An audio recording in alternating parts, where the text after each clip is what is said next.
Do you remember me saying we could wake up tomorrow and this could all be gone? Well, it's tomorrow.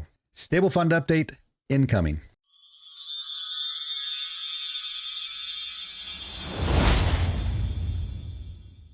Hello everyone, my name is Sean. I am the Crypto Smith. Thanks for checking out this video.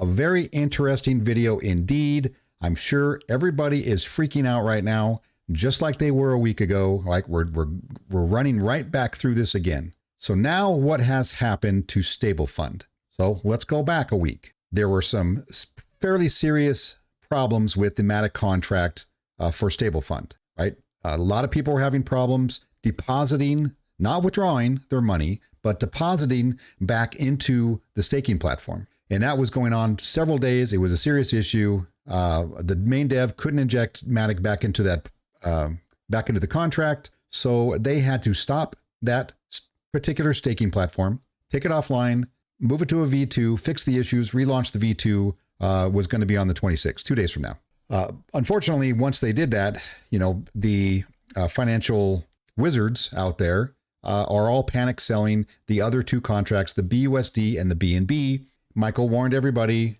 if you continue to take large amounts of money out, the trading is not going to be able to trade, right? The trader was warning him, they can't trade under those conditions if they're highly leveraged trades, and the balance in those wallets continue to drop significantly. That created problems. So, of course, over the last 3 days, Michael stated that the trader was taking massive losses because of the balance dropping significantly. So there you have it. Now, whether this is accurate or not, I have no idea. I don't know. I'm not there. I'm just taking him at his word. So and we can argue both sides of this problem, right? And I'm going to go into that here in a little bit. But right now they had to take all three offline. So BNB is down, BUSD is down. They took the money out. They are stating that everybody's going to get their initial deposit back. So here it is. Dear members, because of all the panic, the team has made a decision to shut down all staking contracts. So you should not deposit to any contract. We still run a wallet and provide the other services as mentioned, apart from staking. We shall open staking in the near future only to a close-knit community. We will be running the script next week from 31 October to get all the data and then start refunds. You don't have to do anything. It goes directly to the wallet where your funds were invested from. So they're saying that they are going to give you your initial deposit back. And I know people keep asking the same question over and over again. What about the compounding rewards? What about, that's not your initial deposit. Okay. It says they're going to give you back your initial deposit. So if you put $1,000 in from day one and you haven't taken $1,000 out, or 1,000 Matic tokens or whatever it is, then you're going to get that deposit back. If you put in 1,000 initially and then later on you put another 500 in out from your main wallet, not from compounding, you'll get 1,500 back unless you've taken profits to equal your 1,500. So they're trying to make sure that everybody is made whole from whatever they've put in. So therefore you've incurred no loss. You've just lost your profits. Now, whether this is fair or not, it is irrelevant at this point. There is nothing you're going to do about it. There's nothing we can do. We're going to sit back and we're going to wait. They still say they're going to launch a V2 and then they're going to decide, make decisions based on who is allowed to get in. So there won't be nearly as many people in, and they'll be able to control it probably a little bit better. Now, I know there's a lot of people who are going to be upset, right? Everybody has a right to be upset. Everybody has their own life they're living. Everybody has their own reasons they're in it. But this is why those terms are coined. And I've gone through this in my videos and in my live streams about doing your own research, about only putting money that you can lose into anything in crypto, honestly, into any investment, right? Because there is no guarantee you're going to get that back. There's no guarantee you're going to get your initial back or profits, or you're ever going to see that money again. So, I'm torn. Let's just say I'm torn on this because I understand I'm not emotional about my money. I would love to get my initial deposit back. I'm going to be just fine. I have no issues with that whatsoever. Sure, I would love to have my compounding since I've taken no money out. I would have had just over 10,000 Matic. And I think if they give me my initials back of what I actually put in for my external wallets, it might be somewhere in the 2,500 Matic range. I'm okay with that, right? I'm fine. If you've put money into this and you have not taken profits and you've not taken your initial out, even though you had the chance, unfortunately, that is why everybody says, take your profits. This is the reason why these things are said.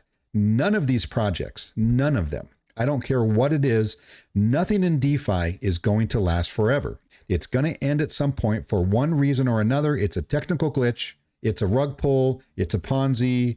It's a regulation issue. It's whatever it is.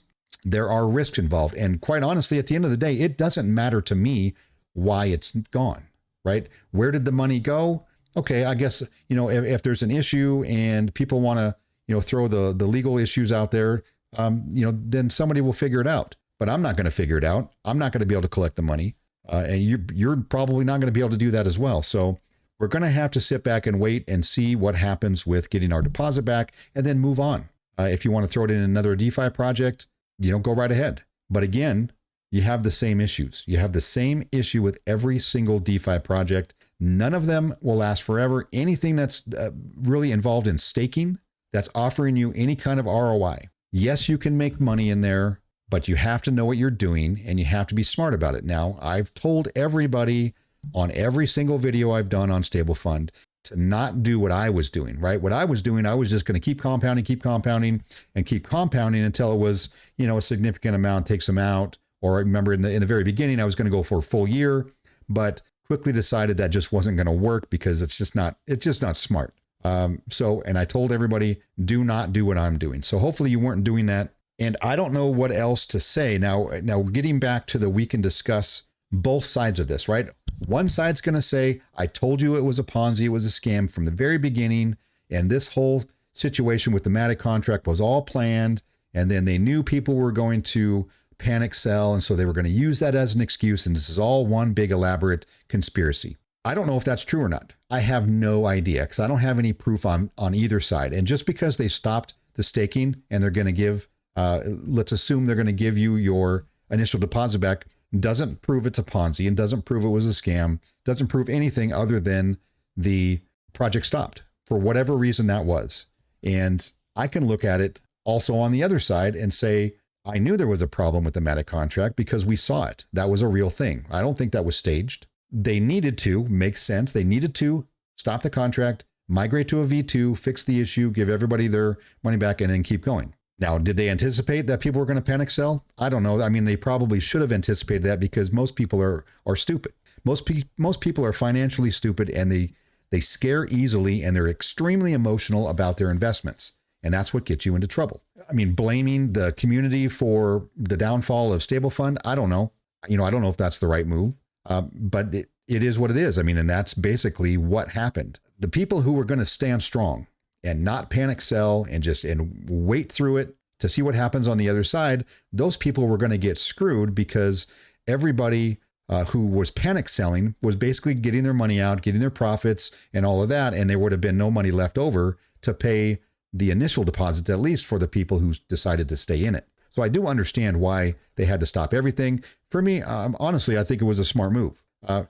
I'm assuming that everything is what it's supposed to be. Okay. Making that assumption, that would have been a smart business move. You're protecting yourself. Now, he did say that traders were taking losses 3 days in a row, which he has never seen before in 3 years. So I take him at his word on that as well. I don't know one way or the other, but it would make sense that the trader was not comfortable trading with contracts that were continually being depleted.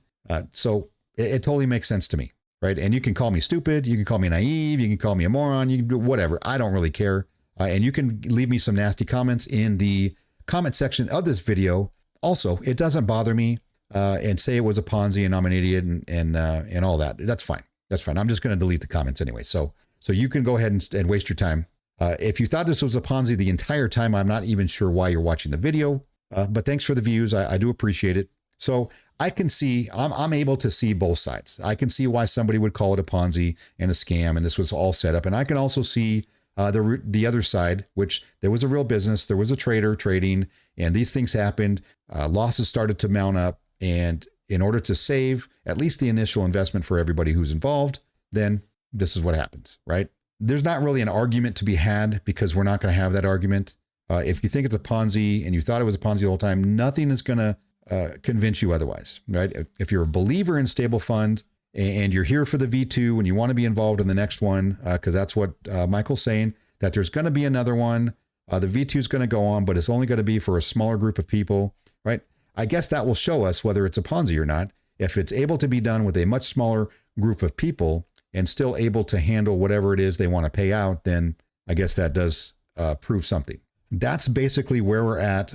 I'm not sure what else to say. The S-Rocket, obviously, I mean, the S-Rocket is worth nothing right now. Let's go to the dashboard, or to the wallet actually, and see. S-Rocket right now is $23. So I don't know if anybody's buying. I've got $116 here. It was $500, at 100. I don't really care. This makes no difference to me whatsoever. A few $100s is not going to hurt me one way or the other. So this basically is dead right now. He did say they're going to incorporate S-Rocket into the next V2. So it will have some use in the future. Just not sure when. I don't have any timeline other than the 31st. They're going to run a script and then start paying out refunds for your initial investment, which will probably take weeks. I believe he said 4 to 6 weeks for all of it to go through. I imagine there's quite a bit of data to sift through to see what are deposits and what are compounding deposits. So I don't know. I don't know what's going to happen. I'm not happy about any of this either. I would rather this thing had just kept moving, just like I would have expected it to, but it didn't. And we find ourselves here at this situation, and we're going to move on, and we're going to wait and hopefully get our initial money back, and then decide what to do next. Some of you are going to go somewhere else and throw your money at another DeFi project and risk it there, which is fine. And some are going to keep it here in StableFund. I don't know what I'm going to do. I think, because it's not a large amount of money to me, I'd like to see what he's going to bring up next to see if it makes sense. And if it makes sense, yeah, I'll probably throw my 2,200 or 2,500 Matic tokens back into it. But that's me. I am a gambler. That's gambling. That's 100% gambling. It works, it doesn't work, whatever. I'm willing to take the risk. Don't do anything I do just because I'm doing it. That's not the point here. And to get back to the immature financial scholars out there, I don't know. I don't want to keep saying, they're idiots and morons, but, and maybe they're just uninformed and they're just new, but everywhere you see the same thing. Everybody says the same thing. Do your own research, right? Invest only money you can afford to lose. If you can't afford to lose it, don't put it in there, because it's very real on every single DeFi project out there that you could lose your money. So, and that's why it's said. So don't get me wrong here. Nobody is saying, hey, you deserve to lose your money because you put it in DeFi, right? And it's risky. So therefore, you got taken. Nobody is saying that, right? I'm certainly not saying that. I'm saying that you can't be shocked if you end up losing some money, or if you end up losing all your money. To me, this is not a rug pull. Okay. I'm not calling this a rug pull. I'm still not even calling it a Ponzi, because I still have to see proof. And I have yet to see that. Somebody said, just follow all the wallets and you see where it's going. But until we see whether they're going to pay back the initial investment or not, then we're just going to wait, right? Until we see that, I'm going to think, this is fine. I'll take my initial investment back and we'll move on. So if that doesn't happen, then obviously that's another story. And you also have to understand that just because Michael isn't KYC to us personally, don't think he's not known, right? They have to KYC in order to get on some of these exchanges. They also have to KYC if they're going to have a contract with a MasterCard company, and things like that. So there are devs out there, and there are people who represented his company who are out there, and they exist and they're known. And so to try to take off with 50, 60, 80, $100 million, whatever it was, that is a great way to get yourself put in prison. So, and they will find them, right? If somebody ran off with that much money, that attracts a ton of international legal scrutiny. Just thinking that, oh, he's just going to walk away with all this money. I just don't think that's realistic. That's not realistic to me. He doesn't sound like a dumb guy. He sounds like he's pretty smart. And, there is no way, absolutely zero way he could get away with that. So that's where we find ourselves today. I'm sorry it happened. There's nothing we can do about it. There's nothing you could have done about it other than investing money you can lose and taking profits, right? If you did that, you would have been just fine. If you put money in recently, you're going to get your initial investment back. I do believe that until I'm proven wrong. But until then, right, we're just going to have to wait. So there will be no StableFund Saturday live stream, obviously, because there is no StableFund right now. And so there's not going to be anything to talk about. There's not going to be any 200 Matic giveaway, because my Matic is tucked away here and I will wait to get that back. And then we'll have a 200 Matic giveaway once that's done.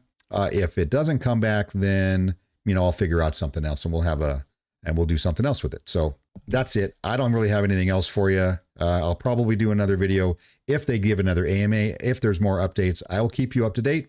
And hopefully you guys keep your chin up out there and just wait for your initial to come back. Like, that's unheard of in this space, giving you your initial back. So if that happens, you know, I'd be pretty happy with that, quite honestly. I mean, yeah, like to have my profits too, but if not, I'll take my initial back and we'll move on and we'll keep going. So, all right, we'll talk to you guys next time. All right, you guys have a good night.